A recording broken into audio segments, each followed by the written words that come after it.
Hi, I'm Judy Griffin with Aroma Health Texas, and today we're going to look at the throat chakra and make a blend for balancing that chakra and keeping it open.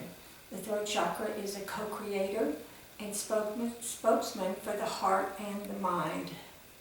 The healing color is blue, and it enhances our creativity and stimulates our artistic nature and love of art and beauty. This center, I notice, becomes very active as the reproduction systems of the body slow down and stop. Manifestation becomes what we speak with authority. It includes being a good listener. So symptoms when this chakra is blocked or closed or not feeling very well is difficulty expressing yourself, speaking publicly, you have less self-esteem. Physically, you could have hoarseness in your voice. Clearing your throat all the time is always a real clear symptom that the throat chakra is closing or blocked. Having a sore throat, ear problems, congestion, and gum disease. Of course, thyroid problems, and pain or problems in the neck and jaw, nasal congestion, difficulty swallowing, depressed thoughts, and low energy. When the thyroid's down or you feel what people call depressed, that's your whole immune system being depressed. This is just a symptom of it. So keep that in mind as we work holistically for a blend. People who refuse to speak or who just can't speak their mind or they just can't get it out, this is the throat chakra. They stuff their feelings, and what they need to do is be able to speak up for themselves. And I don't feel that just here. I feel it coming from the navel third chakra and then not making it up here. So we have to work on all the chakras to get them balanced. I do not like to have one blend for all chakras. That's really asking a lot of the body, because it also works on physical symptoms as well as spiritual and mental emotional system. And the chakras come from Ayurvedic medicine, and they have asanas, which are postures in yoga to do for all the different chakras, and that would be good to look up in online and work on these asanas as you work on each chakra. One thing I noticed about the throat chakra is people will have an increased sensitivity to sound, and noise. It can be good sound, but it's a lot for them.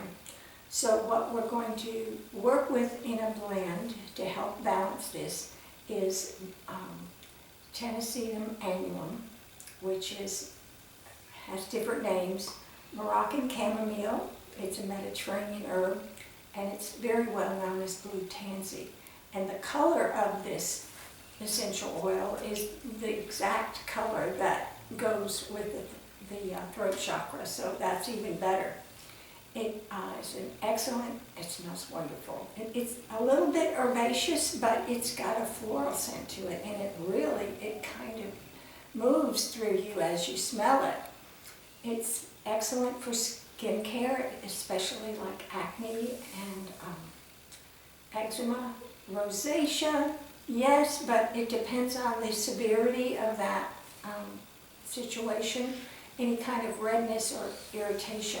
It's an essential oil that must be diluted well.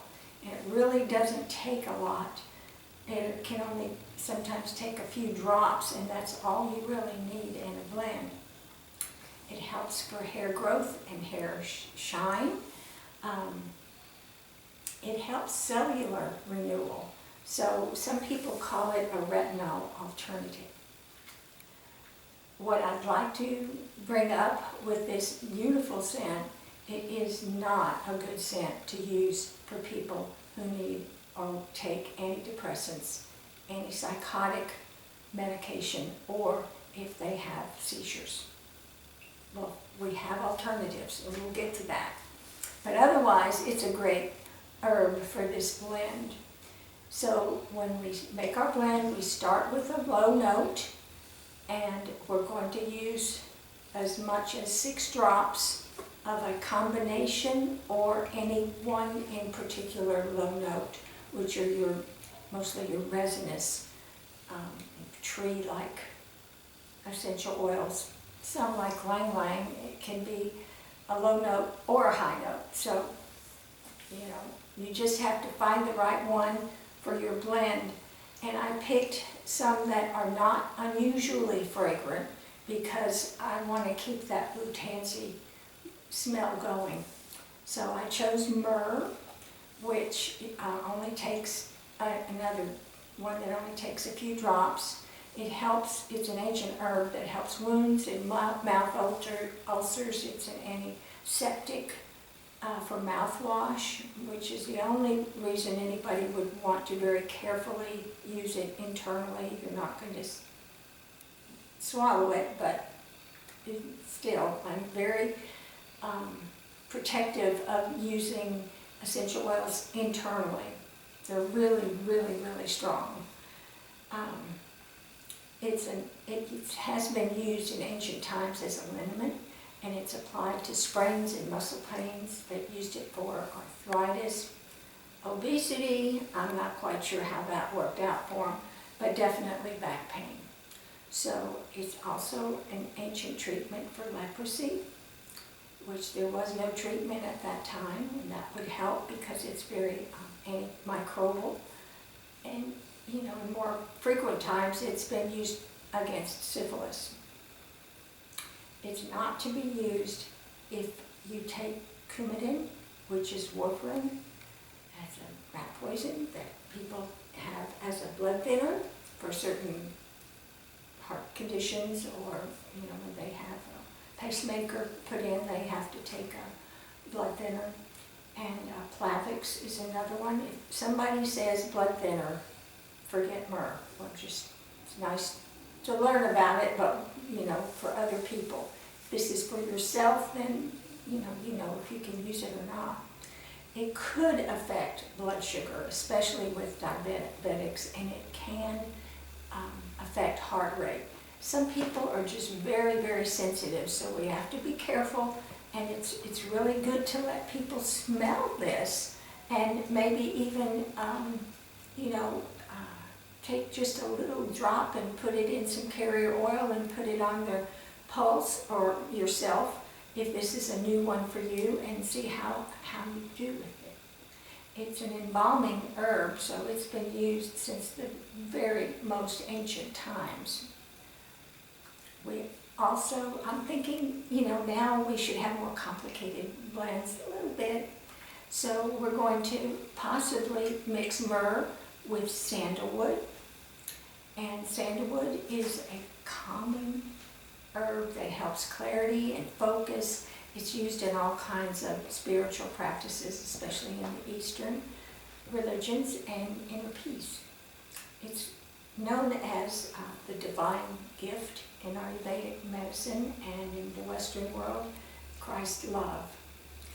It helps acne, eczema, dry skin, irritations. It helps to balance the oil production in the skin, so it's great for all different kind of skin conditions, and it can be anti-aging, and it reduces dark spots, lowers coughs and cold symptoms, bronchitis, so it's good for the lungs. In Ayurvedic medicine, they use it in urinary tract infections. And again, this is topically, okay? You can make a blend and put it anywhere on your body as long as there's not open skin or some real burn or something that you have to be careful about. Sandalwood, and I only suggest Mysore sandalwood. That is the one that has the finest properties to it. And it's not for good for kidney people. if you have kidney disease or someone you're working with has kidney disease, then stick with just myrrh or some other of the low notes. Remember, all your low notes last for a long time, and that's why we start with them in our blend, and we use them to keep the whole blend fragrant. Otherwise, it's gone in a few minutes. Okay, so sandalwood's also used for regrowing hair, and especially if it's used with other essential oils, I think. So we can use 6 drops, up to 6 drops. We don't have to use 6 drops, but a few drops of myrrh and sandalwood together. That can be our low note, our middle note. I was suggesting blue tansy. Optional, if you're not using blue tansy, you don't have it, don't like it, can't imagine, but just plain chamomile, Roman chamomile. German chamomile is different. And so if you're using an essential oil, it's Roman chamomile you're using. The German chamomile is great, but it's a blue absolute, so you'd have to dilute it in alcohol to be able to use it. Chamomile, of course, is also calming, and you might use other calming essential oils with it, like Clary Sage or Geranium. If you would rather have a totally different kind of blend, you can get away from all the florals and go into the hardcore, more herbs like spearmint and or peppermint. Peppermint will overcome a blend. When you have peppermint, you're not going to smell much of anything else, but you could combine it with cinnamon and they could fight it out. You'll get a little of each.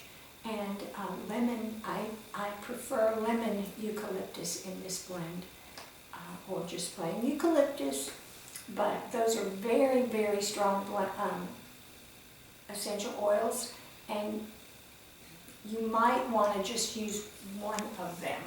Spearmint would actually work with the whole blend, even a few drops of that with the blue tansy, because it's a cooling herb.